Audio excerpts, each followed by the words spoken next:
Hey folks, Mr. Modern Survival again. Got another video up for your viewing pleasure on the cheap prepping series or budget prepping series, or just, like I said before, making the most out of your buck. Now we've been dealing thus far with a lot of the ways that you can stretch your dollar and make your food prep last a little longer or do a little bit more with what you got. Been dealing with that quite a bit lately. And just got the video up just here today with the Mosin Nagant M9130, and I want to continue with that theme in mind, about cheap prepping for defense.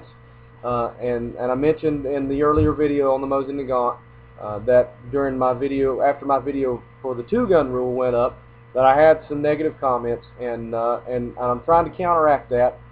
Because I want to try to prove in the next few videos, in the next couple of months, I'm going to be buying a lot of lower grade, well, I hate to say lower grade, but I mean they are, but I'm going to be buying a lot of cheap weapons. And what I'm going to try to do is prove that you can build a functional survival based defense prep. You can build an arsenal that's functional. Let me emphasize that, functional, because these are not first grade. These are not, you know, your first line of defense. When I reach for like I said before in the video before, when I reach for a bolt action rifle of choice, I'm going to reach for my Remington Model 700 or my Winchester Model 70 or my Ruger M77. I am not going to be reaching for the Mosin Nagant M9130. But if I'm a new prepper, you know what? That's $100. I can go buy a couple of these and put them up and build my arsenal. So, I'm going to continue on with that theme today and dealing with the infamous Hi-Point C9 9mm handgun. Now, let me, I'm probably going to lose a lot of respect after this video. Probably going to be some of you guys that are going to be mad at me after this video as a result of this firearm, because this is probably one of the most hated firearms on the face of God's planet, the mighty Hi-Point C9.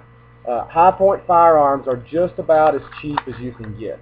And it's amazing to me that the reviews, if you look at the reviews on these weapons, you'll find out that they're just about split right down the middle.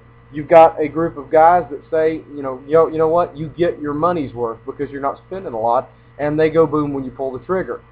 There's another group of guys that say they're junk, they're absolute paperweights, and there's nothing to them. So I'd seen these videos and watched these videos and seen these reviews, and somebody had finally sent me a message, and somebody said, you know what, you're going to do cheap prepping. Why don't you do a video on the Hi-Point firearms, the Hi-Point line, and see, you know, is it worth the money, the very few dollars you spend for these things?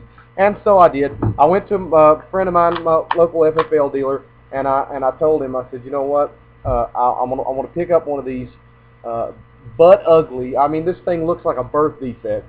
I want to pick up one of these butt ugly Hi-Point C9 9mm handguns, and I want to do a video. And what I'm going to do is I'm going to torture test it. I'm going to put about 500 rounds through this thing, hopefully this week if I get the time. And I'm going to find out if I get what I paid for this gun. Now, what did I pay for it? I paid $120 for this pistol right here. 120 bucks. It doesn't get any cheaper than that if it works. So my question is not going to be, is this as good as a Glock? Because the answer to that question is no, it's not as good as a Glock. My question is not going to be, is this as good as even a Taurus? Or something of that nature. It's not as good as a SIG. Obviously, it's not as good as a Colt. It's not as good as even some of the lower grade top firearms. This is not as good. It's just not as good. You can look at the quality and the workmanship and tell. But my question is going to be, is it worth 120 bucks? Because that's cheap. I mean, that is dang cheap.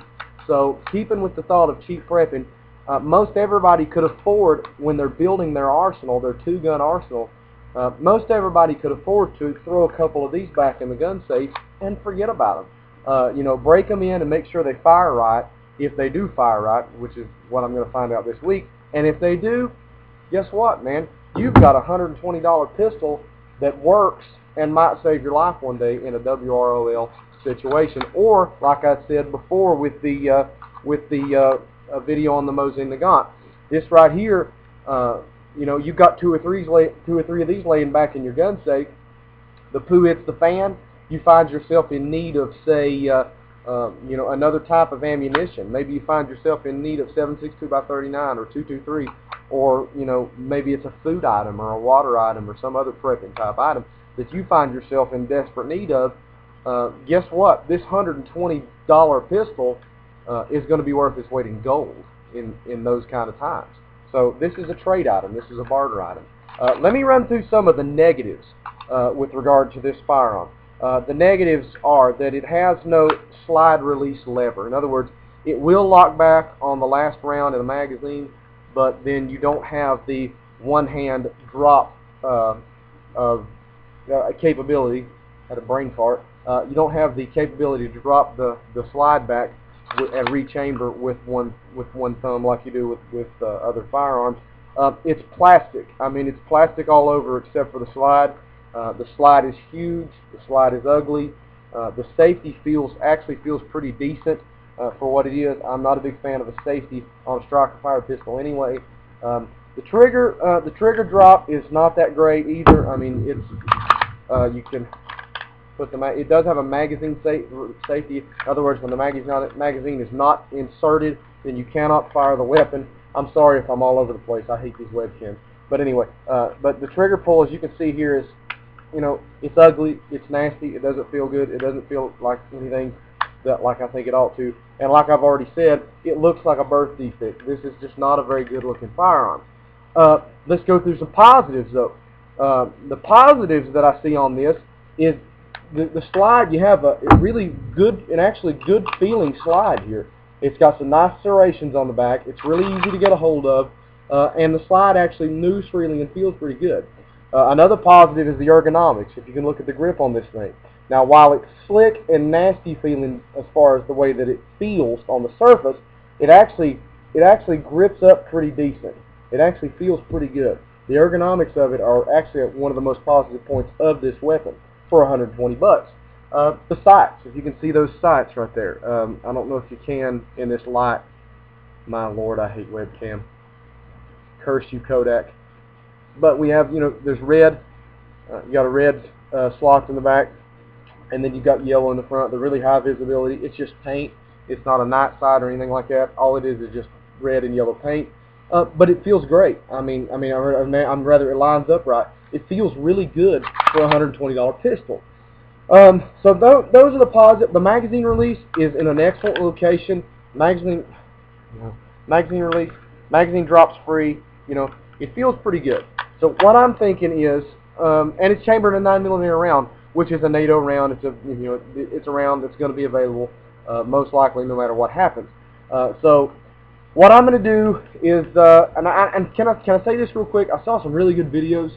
I saw Iraq Veteran 888, I believe that's the name of the channel. He did some really good torture test videos and found out that these weapons will go a lot farther, according to his videos, than a lot of people give them credit for.